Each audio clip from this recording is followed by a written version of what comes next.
Good morning students. ये आपका electrostatics का नेक्स्ट वीडियो लेक्चर है जिसमें हम लोग आज स्टार्ट करेंगे इलेक्ट्रिक फील्ड। तो आज बात करेंगे हम लोग इलेक्ट्रिक फील्ड की।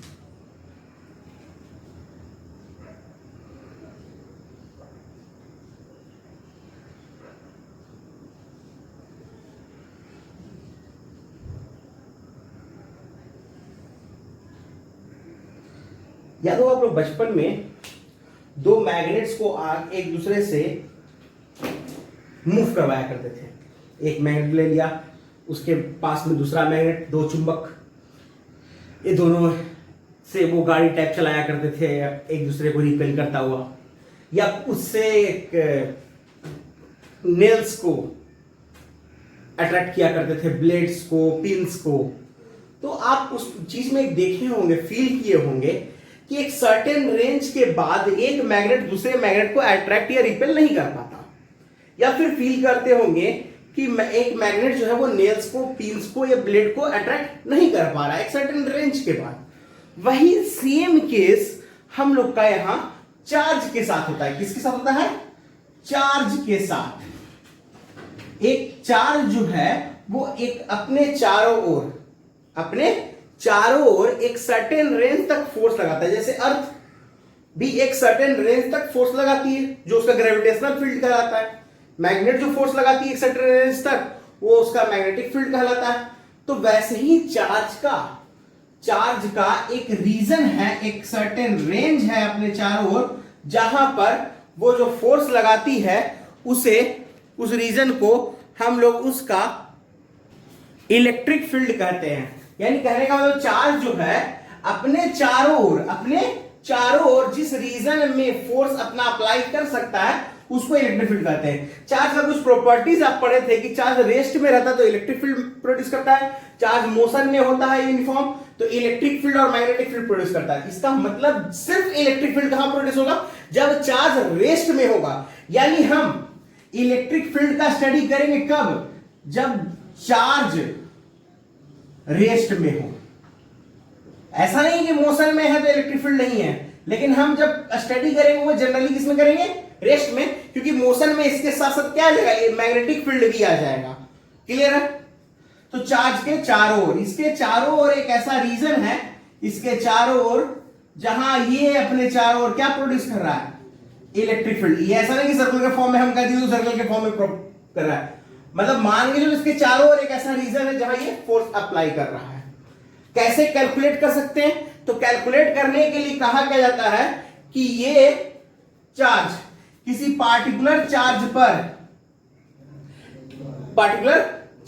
के यूनिट कूलाम पर, पार्टिकुलर चार्ज के यूनिट कूलाम पर कितना फोर्स अप्लाई कर सकता है, उसी को इसका क्या कहेंगे? Electric field. तो मान लो यहां पर एक और चार्ज रखा गया, ठीक है, यहां पर ये क्यू है, ये कैपिटल क्यू यहां रखा गया, ये इस पर फोर्स अप्लाई करेगा इस तरह से F। तो F क्या हो जाएगा यहां से? K Q upon x square. मान लो ये डिस्टेंस x है, ठीक है, एक्स स्क्वायर। तो ये तो F आया। तो अब हमने क्या कहा कि इलेक्ट्रिक फील्ड क्या है? तो यूनिट कूलाम पे, तो ये Q कूलाम है। मान लो कि ये Q जो है वो 10 कूलाम रहता, ठीक है ना, और फोर्स अप्लाई जो हो रहा होता वो होता मान लो 200 न्यूटन का। तो एक कूलाम के लिए कैसे निकालते हैं? तो एक कूलाम के लिए ऐसे निकालते हैं कि डिस्टेंस इसमें डिवाइड दे देते हैं। यानी ओवरऑल हम किए क्या? बस इतना ही किए कि जो इसका चार्ज है उससे डिवाइड दे दिए। यानी यहां जो इलेक्ट्रिक फील्ड आएगा वो होगा के Q x square divided by Q.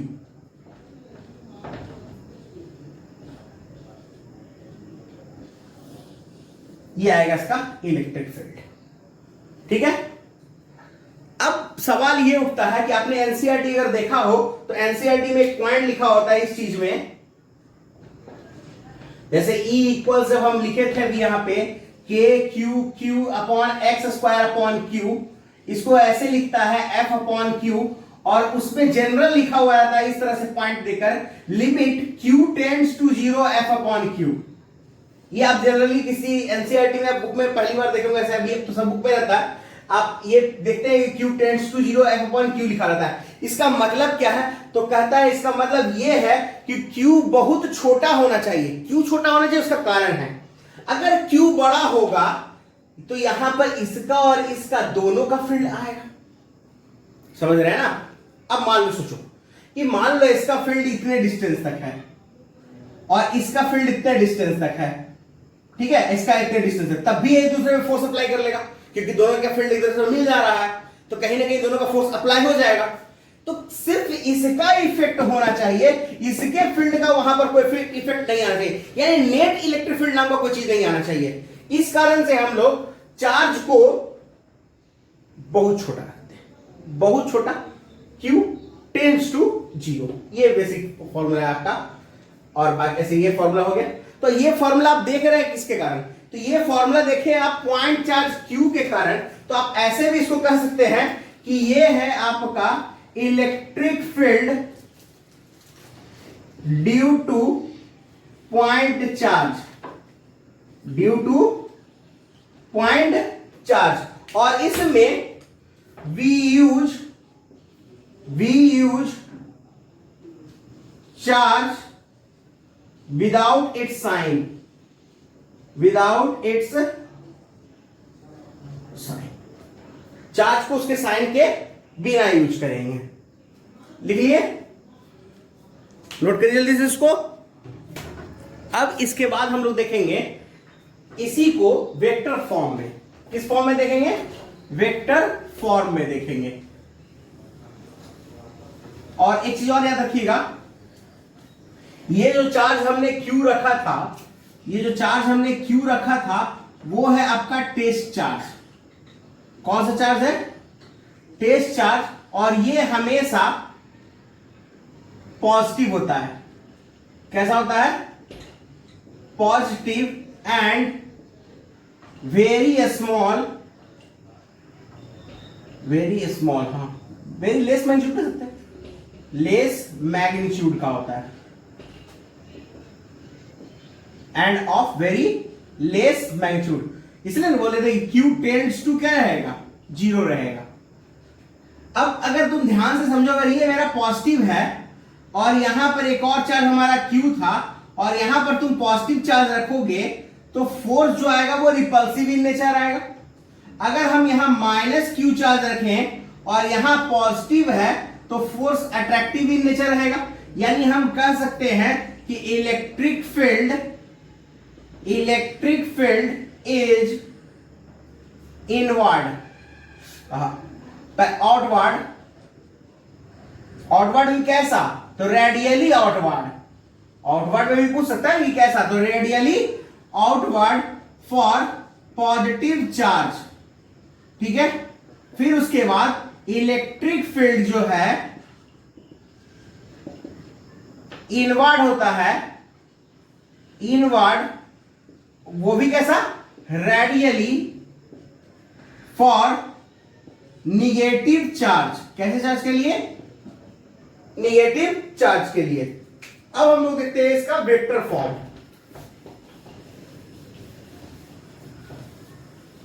देखो, अब जैसे देखो, अगर हमको फील्ड निकालना है, मान लो चार्ज Q के लिए किसी पार्टिकुलर पॉइंट पे, जहां हमने अभी छोटा सा +Q चार्ज रखा था, छोटा स्मॉल चार्ज है, बार बार बोल रहे हैं हम, मान लो ये r डिस्टेंस था, तो इलेक्ट्रिक फील्ड यहां पे क्या था? KQ अपॉन, देखो x डिस्टेंस था तो KQ अपॉन x स्क्वायर, छोटा q, KQ upon x square, तो r है तो ये क्या हो जाएगा? Electric field KQ upon r square. ये तो जनरल है। और इन वेक्टर फॉर्म क्या हो जाएगा? इन vector form E equals KQ upon r square into r cap, ठीक ना। इस r कैप को भी हम लोग लिख सकते हैं, r कैप क्या कहलाता है? r वेक्टर डिवाइडेड बाई इसका मैग्नीट्यूड, यानी इलेक्ट्रिक फील्ड का वेक्टर क्या हो जाएगा? KQ upon RQ into r vector, ठीक है। और r वेक्टर हमेशा कैसा लेंगे? तो r वेक्टर हमेशा इस तरफ से आप कैसे भी ले सकते हैं, कोई दिक्कत नहीं है। और याद रखिएगा कि जब भी वेक्टर फॉर्म यूज करें, जब भी वेक्टर फॉर्म यूज करिए आप लोग, जब भी, चाहे फोर्स हो चाहे फील्ड हो, चार्ज को उसके साइन के साथ रखिए। In this formula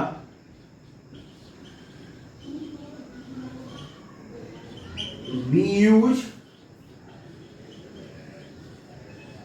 charge with its sign। ठीक है, इस फॉर्मूले में चार्ज को उसके साइन के साथ रखेंगे, ठीक है ना।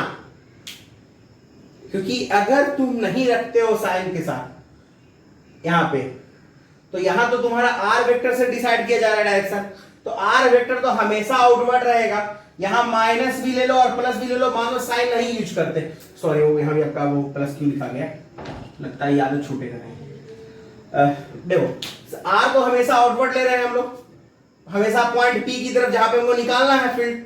अब मान लो यहां पे प्लस रहता है, कोई फर्क नहीं पड़ेगा, कोई फर्क नहीं पड़ेगा, क्योंकि ये भी प्लस का आउटवर्ड बताने वाला है और आर भी आउटवर्ड उसको बता रहा है। क्लियर है? फर्क पड़ेगा जब माइनस होगा और तुम चार्ज को साइन के साथ यूज नहीं करोगे, तो माइनस रहेगा, चार्ज साइन के साथ यूज नहीं होगा, क्या फर्क पड़ेगा? फर्क ये पड़ेगा दिशा बदल जाएगी, दिशा पहले से बदल जाएगी, दिशा लड़की नहीं, दिशा, डायरेक्शन, डायरेक्शन क्या होगा, चेंज हो जाएगा इधर से इस तरफ। मतलब अगर माइनस लगाते हैं तब, नहीं लगाएंगे नहीं बदलेगा, तो फिर आपको पता कैसे चला कि निगेटिव के लिए इनवर्ड होगा और पॉजिटिव के लिए आउटवर्ड होगा, फर्क होगा ना, इसीलिए चार्ज को उसके साइन के साथ रखेंगे। तो ये हो गया हमारा पॉइंट चार्ज के लिए, ठीक है। अब देखो जरा ध्यान से एक चीज और, तो यहां पे अगर तुम ध्यान से देखोगे तो E इक्वल्स क्या होगा, F का जो डायरेक्शन है इन दोनों के बीच में और डिवाइडेड बाय Q,